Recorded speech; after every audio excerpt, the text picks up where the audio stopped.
방역도 없다. 네, 또 검찰총장께서 신속 수사 지시하셨는데요. 좀 어떻게 수사 지휘하실 생각이신지.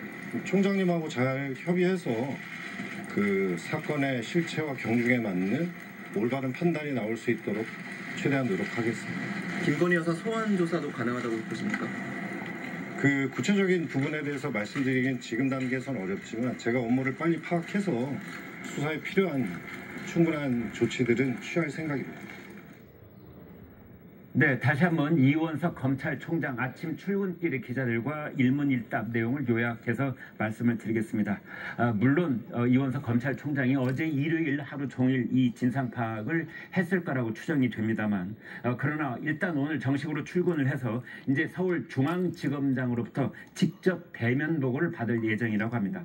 그 조사 결과를 상세하게 보고받고 진상과 경위를 파악한 다음에 거기에 대한 필요한 조치를 하겠다. 이런 말을 했습니다. 그리고 기자들이 이제 결국은 이원석 검찰총장이 대통령의 신임을 이미 상당 부분 상실한 상태에 있는 것 아니냐 이런 것을 전제로 해서 거취 문제를 물었습니다. 그러자 이원석 검찰총장이 지금까지 2년 2개월 남짓 검찰총장 역할을 해왔기 때문에 여한도 미련도 없다 이런 말과 함께 원칙을 지키는 그런 수사를 하겠다는 대국민 약속 거기에 대한 최선을 다한 다음에 그 연후에 자신의 거취를 판단해서 밝히겠다 이런 말을 했습니다. 최 국장님, 자 지금 사태 이제 김건희 여사의 그 어제 검찰에 출두를 해서 이제 거기에서 있었던 조사 내용은 잠시 뒤 얘기를 하기로 하고요. 네. 일단은 이제 중앙지검장과의 이 충돌 모습 이 문제를 조금만 더 얘기를 해보도록 하겠습니다. 서울중앙지검장이 검찰총장에게 항명한 겁니까? 그렇게 봐야 되는 거죠. 왜 그러냐면 네. 중앙지검장은 사실은 다른 그 지검장하고 달리 검찰총장에 대해서 뭐 거의 주례 보고를 하도록 돼 있습니다. 네.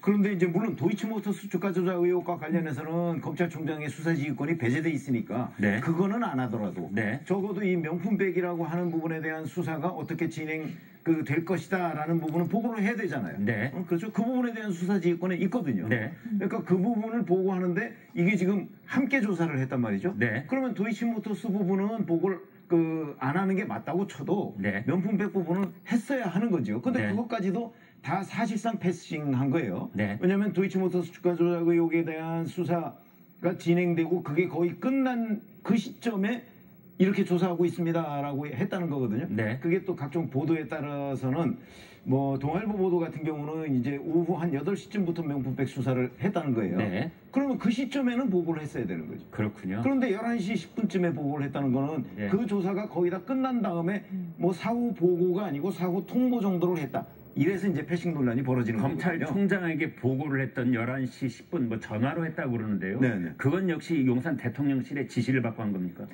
아니 뭐 구체적으로 지금쯤 보고해라 뭐 이렇게 하지는 않았겠지만 네.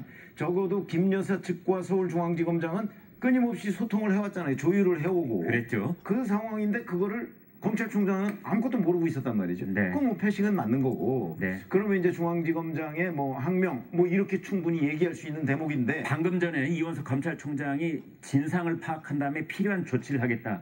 에 대한 그 필요한 조치 중에는 필요한 조치가 중앙지검장에 대한 조치일 수도 있지만 본인의 거취일 수도 있는 거죠. 네. 본인이 이제 다 가능하다. 본인이 이창수 중앙지검장의 보고를 받아보고 네. 이거는 이제는 도저히 내가 총장으로서 뭐 역할을 하기가 어렵다고 한다면 본인의 거취에 대한 결단을 내릴 수도 있고 또 중앙지검장에 대한 뭐 설명을 들어보고 나서 네. 그 경위를 이렇게 파악해봤더니 뭐 그게 좀 왜 보고가 늦어졌는지에 대한 설명이 뭐 납득이 된다. 네. 뭐 이렇게 되면 또 뭐 그에 따른 조치를 취할 수도 있을 것이고 뭐 이런 그 여러 가지 그러니까 이창수 지검장의 보고를 받아보고 나서 이원석 검찰총장이 결심을 하지 않을까 싶습니다. 네. 김상일 대변인께요. 사실은 지난번에 검찰 검사장 인사가 있었을 때 그때도 검찰총장 패싱 논란이 있었고 그렇죠. 그때도 거취 얘기가 있었어요. 맞습니다. 그래서 금년 들어서 이제 두 번째 심각한 거취 논란이 벌어지고 있는 셈인데 이 국민에서 이원석 검찰총장이 사임을 하면 윤석열 대통령에게도 부담스러운 일 아닌가요? 그렇죠. 네. 지난번 그 인사 패싱 때 네. 7초 침묵이라는 굉장히 유명한 장면이 있었습니다. 사실상 그때 항의를 그런 식으로 한 거거든요. 네. 근데 그런 항의에도 아량곳하지 않고 또다시 검찰총장 패싱이 일어났다. 이거는 사실상 본인이 일종의 뭐 왕따를 당하고 있다 이런 네. 거거든요. 근데 네. 검찰을 지휘해야 될 사람이 왕따를 당한다. 이게 본인으로서 받아들일 수 있겠습니까? 아. 그러니까 굉장히 지금 화가 나가 있는 상황이라는 생각이 들고요. 네. 그래서 거취 표명을 하고 싶은 마음도 있을 겁니다. 네. 그런데 뭐라고 얘기를 했냐면 진상조사 필요한 조치를 할 거고 약속을 지키기 위해서 최선을 다하겠다. 이렇게 얘기를 했어요. 네. 이 얘기는 뭐냐면 제가 볼 때는 본인이 이거와 관련해서 뭔가 어떤 유의미한 행위를 하고 그만두더라도 그만두겠다. 네. 저는 개인적으로 이렇게 읽히거든요. 검찰총장이 중앙지검장 징계할 수 있습니까? 징계를 직접 바로는 못해도 네. 뭐 감찰을 지시하거나 이런 거는 가능하지 않을까 저는 이렇게 좀 생각이 들고요. 네. 그렇게 하게 되면은 결국에는 중앙지검장이 이 상황을 주도하는 거는 좀 배제시킬 수 있는 상황도 나오지 않을까 저는 개인적으로 예측을 하는데요. 그게 그것은 가능합니까? 검찰총장은 검사에 대한 징계 청구권이 있습니다. 청구권이. 그러니까 징계를 요청할 수 있는데 실제 징계는 법무부에서 이루어지죠. 아, 그렇게 됩니다. 그렇게 되면 예를 들어서 박성재 법무부 장관이 네. 자, 뭐 이원석 검찰총장이 중앙지검장 징계하자고 얘기를 하는데 박성재 법무부 장관이 반대할 수도 있는 거거든요. 네. 그러니까 그거보다는 아마 감찰 정도는 검찰총장이 할 수 있지 않을까 싶습니다.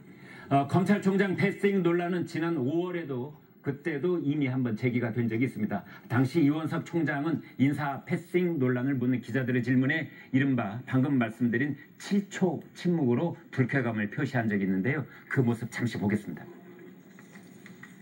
어제 단행된 검사장 인사는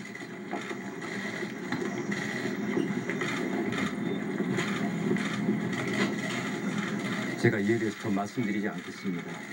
어느 검사장이 오더라도 수사팀과 뜻을 모아서 원칙대로 수사할 것입니다. 인사는 인사이고 수사는 수사입니다.